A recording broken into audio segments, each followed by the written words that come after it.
ایمان اور آخرے ډیر معزز و حاضرین او مسلمانانو، الله تعالی موږ له حکم کړی چې طاعت یعنی عبادتونه کوي او د ګناهونو نه منع کړی. موږ به عبادتونه کوو او د ګناهونو نه ځان ساتو. د ګناهونو نه د ځان ساتلو اصل بنیاد او وجه دا ده چې د بنده زړه کې د خدای ویره پیدا شي، خوف خدا. کم بنده زړه کې چې د خدای ویره پیدا شي، د ګناهونو نه ځان ساتي، طاعت یعنی د خدای عبادتونه ترسره کوي. خو د خدای ویره په زموږ زړونو کې کله راځي چې د هغو خلکو سره نزدېکت حاصل کو چې د کومو خلکو زړونو کې د خدای ویره شته. د آیت کریمه کې الله دغه دوه مقصدونه بیانوي، د دوه مطلبونو ته خدای اشاره کړې. الله وی یا ایها الذین آمنوا اتقوا الله، اے د ایمان والو د خدای نه ویریږئ. د خدای ویره زړه کې پیدا کړئ. د خدای ویره په ستا زړه کې څنګه پیدا شي؟ وکونوا مع الصادقین، د صادقینو سره ملګري شئ. د چا په زړه کې چې د خدای ویره ده، د هغه صحبت کې کښېنه، د هغه مجلس کې کښېنه، د هغه سره نزدېکت حاصل کا، د هغه نه استفاده واخله تاکې بم د خدای ویره پیدا شي. چې د خدای ویره پیدا شو، ګناه به پرېږدې او د ثواب کارونه، طاعت او عبادت به شروع کړي. که موږ وګورو د جاهلیت دور،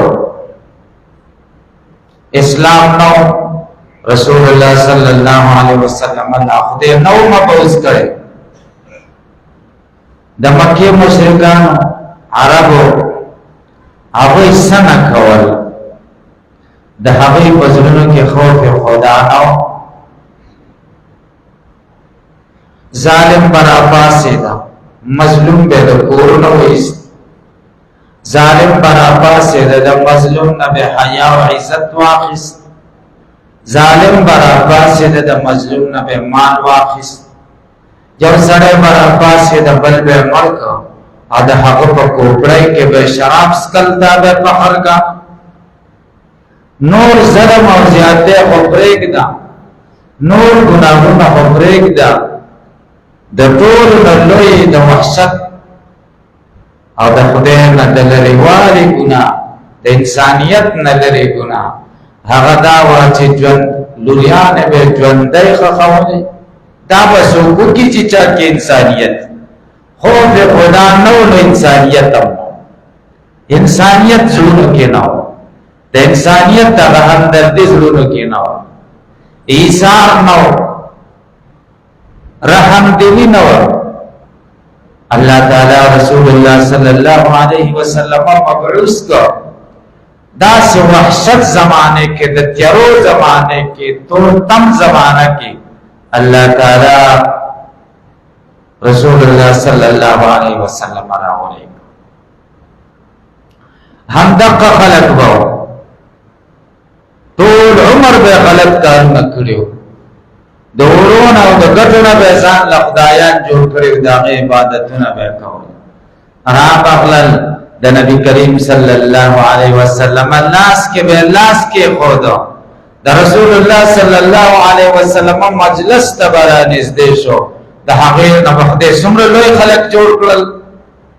دا نه چې خپله به چې څوک شریک شو، هغه به هم بزرګان جوړېدل. دا نه چې په خپله جنتیان وو، بلکې چې چا به د هغوی سره ملګرتیا وکړه. یو ځلې مجلس کې ناست،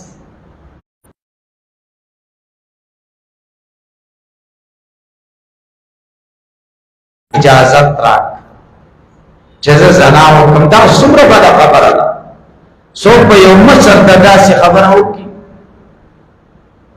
او بیا د دواړو جهانو سردار نبی کریم صلی الله علیه وسلم خاموش شو. بیا وی قربان زرا غلی ماته د زنا اجازه وکړه. نبی علیہ السلام خاموش شو. بیا وی قربان ماته د زنا اجازه وکړه ځکه پیسې را سره نشته چې نکاح وکړم او شهوت خواهشات را باندې غالب دي. رسول الله صلی الله علیه وسلم ورته لګ را نږدې شه. دا سړی را نږدې شه. نبی کریم صلی الله علیه وسلم ورته وایي ستا خور شته؟ وایي آو. وایي مور دې شته؟ وایي آو. ښه چې ستا خور سره داسې کار څوک وکړي ته به خفه یې وایي ډېر به خفه یې. د مور سره دې داسې کار څوک وکړي ته به خفه یې وایي آو. خو ته چې زنا کې دا به هم د چا خور وي، د چا نه به پیدا وي، د چا به مور وي، هغه نه خفه کېږي. یا ورته وایي لږ را نږدې شه. را نږدې شو، په سینه یې ورته لاس کېښود چې بچیه داسې کار مه کوه.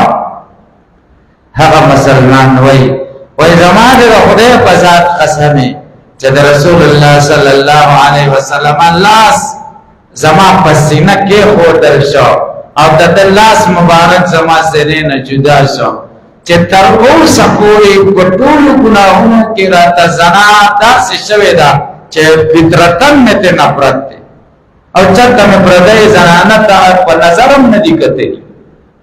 دا د ښو خلکو د صحبت برکت، د رسول الله صلی الله علیه وسلم د صحبت او د مجلس برکت او د تربیت. دا د نبی کریم صلی الله علیه وسلم تربیت. ځکه الله وایي د ایمان والاو د خدای نه ویریږئ وکونو مع الصادقین. د رښتینو خلکو سره شئ، د هغوی سره نږدې شئ، د هغوی سره نږدېکت اختیار کړئ، د هغوی په مجلس کې شریک شئ. نو تا باندې به هم اثر وشي، عبادتونو ذوق به دې زړه کې پیدا شي، د ګناهونو نه به دې نفرت زړه کې پیدا شي. تاسو موږ ته وګورو دا صحابه کرام ډېر لوی خلک تیر شوي دي. د رسول الله صلی الله علیه وسلم صحبت، د نبی علیہ السلام مجلس، د هغه برای راست شاګردانو. دنیا کې خدای د جنت زیری ورکړي دي. الله موږ له حکم کړی چې د هغوی په شان شئ، د هغوی د کړو وړو پسې اقتدا وکړئ. صحابي دی، انسان دی، غلط کار تیر شوی، ماعز اسلمی نوم دی. رسول الله صلی الله علیه وسلم تراغه ورته وایي قربان اقم علی کتاب الله، په ما د خدای کتاب جاری کمانه حزنا شوې ده. هغه په دې پوه و چې زنا سزا څه ده. زنا چې شادي شوده سړی وکړي د هغې سزا دا ده چې دا سړی به وجل کېږي او وجل به هم داسې وجلي چې ودرېږي او په کاڼو به یې خلک بولي او په دې کاڼو نه لاندې لاندې به مړ کېږي. دې ته رجم وایي، رجم. هغه په دې پوه و چې زه به خپله د زنا اقرار کوم نو زما سزا به صحیح. په دې پوه خو ولې د نبي کریم صلی الله علیه وسلم د صحبت، د نبی علیہ السلام د مجلس برکت و چې هغه کې دا کیفیت پیدا شو چې ګناه ما کې راشي دا اوس لرې کول غواړي. اوس تاسو موږ هم ګناهونه کوو، خیال هم نه وي، ګناه غیبت رانه وشي، حرام خوري رانه وشي، دروغ رانه وویل شي، یو مسلمان ته رانه تکلیف ورسېږي، بیا وروسته نه یو خفه. زمونږ هغوی کې دا فرق و، هغه ګناه وکړه، خطا ته وشوه، د انسان نه خطا کېږي که نه، وروسته کیفیت یې څه و. لکه دا غرونه چې د ده په سر باندې باري، برداشت نه شو کولی چې زه به څنګه ګناهګار ګرځم، زما د توبې به څه صورت حال. رسول الله صلی الله علیه وسلم ورته وایي هسې به دې لاس وروړی، هسې به دې دا کړي، هسې به دې داسې کړي. نه، هغه ورته وایي نه ما نه غلط کار شو. اوس خپله اقرار یو سړی وکړي. نبی کریم صلی الله علیه وسلم په د حد جاری اخوان صحابه راغون کړل په یو دشت کې ودراو او په ګټو باندې په شروع کړ یو ولا بل ولا یو صحابي په گزارو کړه کوله کې د وینې دار او کړه دغه جامو ته ورغله هغه خدای دې مونږدار ورکا زما جامې دې ګند کړې رسول الله صلی الله علیه وسلم وایدا خپا شوتای نه په خدای مې د قسمه چې داسې توبه وستا کله ټول مدینه په خلکو د توبه تقسیم کینو د هغوی د پاره بستا داسې توبه وستا د تاسو وګورئ تاسو موږ ګناه کوو توبه خو پرېږده چې توبه وباسو ای ګناه له دلیلونه جوړو څوک راته وایي دا کار دی غلط وکړم موږ وایي ما څه کړي دا ولې څه غلط کار ما کړی ګناه برابر دي څوک د چا پلار برابر دي ګناه کوو ګناه پسلور مذهب ګناه وایي موږ به ثواب کوو چې زه ښه کوو زمونږ دا حال دی که نه دی غلط کار کوو غلط ورته نه وایو گناہ کوو گناہ ورته نه وایو دروغ ته چل ول وایو غیبت ته ګپ سپ وایو حرام خورۍ ته کاروبار او ګټه وایو ټول غلط کارونه منګه کوو نو صحابه دا د نبی کریم صلی الله علیه وسلم د صحبت او د مجلس برکت ګوي د نبی کریم صلی الله علیه وسلم شان ورکا چې د په مجلس کې څوک شریک شي او د دنه استفاده وکړي هغه ته تابعی وایي رسول الله صلی الله علیه وسلم فرمایي دوزخ ته بلاد نشي هغه څوک چې زیری دلیم او هغه څوک بلاد نشي چې هغه څوک چې لیدلې چې زیری دلیم او دومره لویه درجه خدای ورکړې وه دا ګورې د نبي کریم صلی الله علیه وسلم د صحبت برکات نګورئ الله تعالی قرآن کریم کې موږ له حکم کوي اے د ایمان والاو د ګناه نه به اله بچ کېږئ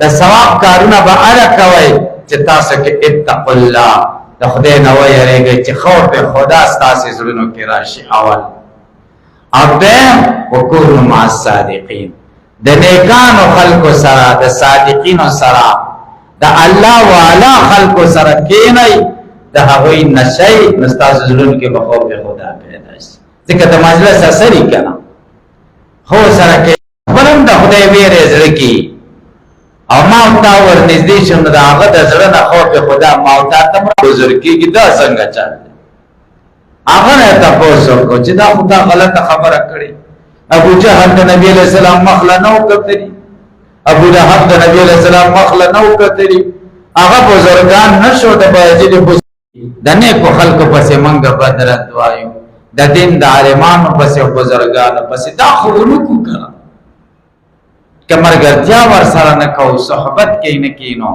مجلس کې نه کینو ځان ور سره نه ور نږدې کوو چې څه تېسته کو څه استفاده دې وکړو نو کم سے کم چې بدرت خو ورپسې ونه وایو ځکه حدیث شریف کې دی د دواړو جهان سردار محمد رسول الله صلی الله علیه وسلم فرمایي المرء مع من احب سره به د هغه چا سره د قیامت په ورځ چې د چا سره مینه الله دې زموږ د نیکانو خلکو سره مینه او محبت پیدا کړي الله دې موږ ته عمل کولو توفیق نصیب کړي درود شریف اللهم